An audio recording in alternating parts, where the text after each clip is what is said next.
আরও একবার কলমিলতার যে বনানীতে বাজারে আগুন সেই প্রসঙ্গে জানতে চাই। আমাদের সহকর্মী সেখানে আছেন। ঈদের আগে এই যে ক্ষয়ক্ষতিটি হয়েছে সেটির ব্যাপারে তার কাছ থেকে আরও তথ্য জানতে চাই। হাবিবুর রহমান অভি তিনি আমাদের সঙ্গে যুক্ত হবেন।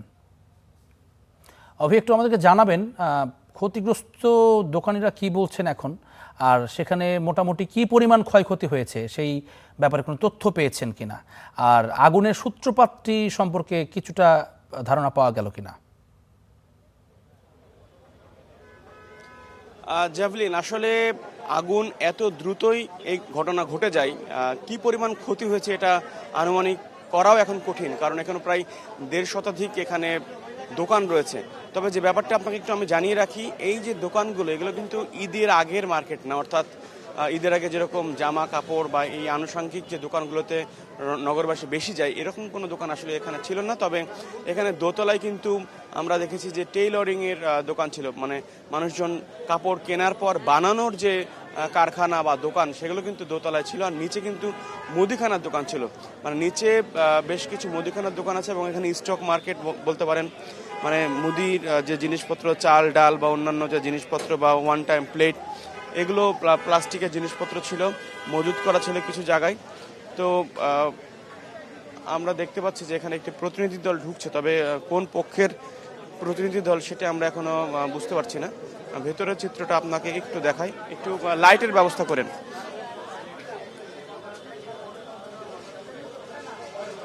আমরা দেখছি যে মার্কেট কর্তৃপক্ষ এবং প্রশাসনের পক্ষ থেকে একজন এসেছেন, তারা দেখছেন যে আসলে কি পরিমাণ ক্ষতি হলো। আর আপনি যেটা জানতে চেয়েছেন যে এখানে হলো কিনা, মানে এখানে কিভাবে আগুন লাগলো, আসলে যতটুকু প্রাথমিক ধারণা করা যায় যে সূত্রপাত, যেটি বরাবরই বলা হয় যে বিদ্যুতের সার্কিট ফায়ার হয়েছে বা এরকম শর্ট সার্কিট হয়েছে, এরকম বলা হয়। তবে আসলে এখানে কোনো অন্য কোনো ষড়যন্ত্র আছে কিনা বা কেউ আগুন লাগিয়ে দিয়েছে কিনা সেটি কিন্তু আমরা এখনও বুঝতে পারিনি, বা সেটি এখানে এখন পর্যন্ত কেউ বলেনি, আর এটি বলাও আসলে সম্ভব না। আর আরেকটি ব্যাপার আপনাকে জানিয়ে রাখি যে আজকে আগুন লাগার ঘটনা 5:10, অর্থাৎ ফজরের নামাজের পরপর আগুন লাগার ঘটনা ঘটলেও ফায়ার সার্ভিস কিন্তু এখানে আসতে বেশ দীর্ঘ সময় নিয়েছে। তারা প্রায় 1 ঘন্টা 1.5 ঘন্টা পর এখানে ফায়ার সার্ভিস এসেছে। আমরা এখানে যে কয়েকজন ব্যবসায়ী রয়েছেন বা যারা নিজেরা আগে এই আগুন নেভানোর চেষ্টা করেছেন তাদের সঙ্গে একটু কথা বলার চেষ্টা করব যে আসলে কি পরিস্থিতি, তারা কি বলছেন। তবে তার আগে যেহেতু আমরা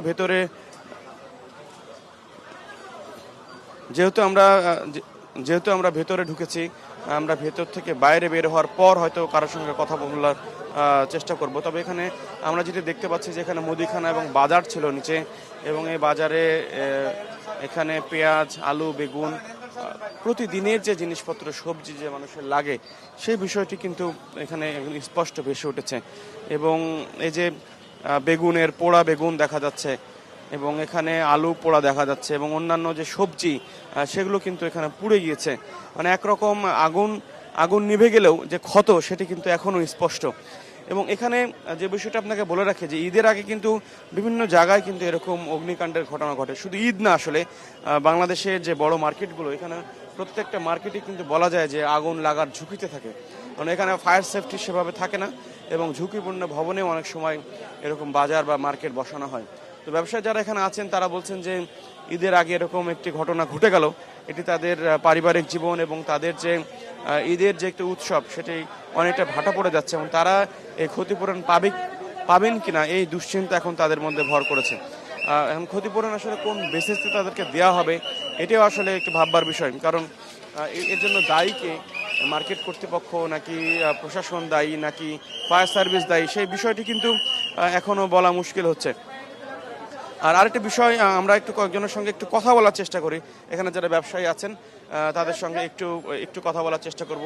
ভাই, আপনার সম্ভবত আপনার দোকান পুড়েছে, আমাদেরকে একটু বলবেন যে আপনার যখন আগুনের ঘটনা ঘটে আপনি কখন জানতে পারেন? আমি আগুনের ঘটনা জানতে পারি ঠিক 5টা বাজে। তো 5টা বাজে আমার বাসা এখানে কাছাকাছি। তো আমি বাসা থেকে বেরোয় দেখি যে আকাশ পুরো কালো ধোঁয়া আচ্ছন্ন হয়ে গেছে। তো আমি খুব দ্রুতই দৌড়ে আসি। তো দৌড়ে আসার পর দেখলাম যে আগুন খুব ভয়াবহভাবেই জ্বলতেছে।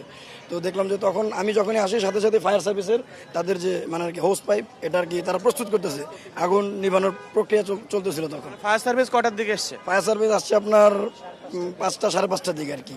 তো যাই হোক 5টা 10-এ কল দেওয়া হয়েছে, তাদেরকে 5:10 এখানে আসার পরে কল দেওয়া হয়েছে। তো তারা আসছে খুব দ্রুত। তারা কি ঘন্টাখানেক দেরি করেছে এরকম একটা অভিযোগ শুনছি আমরা। না, তারা শুধু লোকেশনটা একটু মিসআন্ডারস্ট্যান্ডিং হওয়ার কারণে 10-15 মিনিট এরকম দেরি হয়েছে। তো তারা সাথে সাথে এসে তাদের কার্যক্রম প্রক্রিয়া শুরু করছে।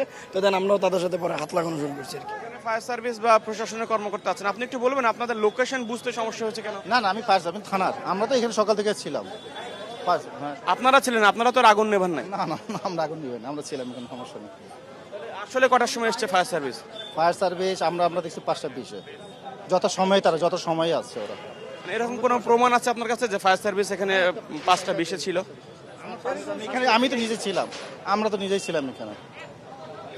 5:30 পরে আসছে, 5:30 পরে আগুন লাগছে, 5টার কিছু পরে। না না, 5টার আগে নেই, আজানের 5টা না, আজানের পরে।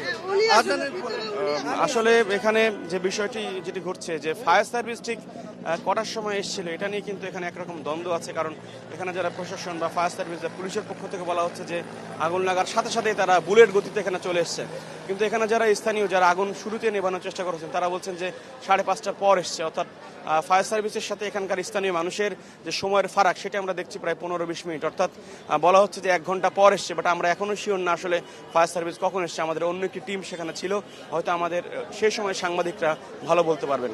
জ্যাভলিন, এই ছিল এখানকার অবস্থা। তবে ঈদের আগে আসলে ব্যবসায়ীদের কপাল পুড়লো, এটি এখন কিভাবে সমাধান হবে সেটি এখন দেখার বিষয়। ধন্যবাদ অভি আপনাকে।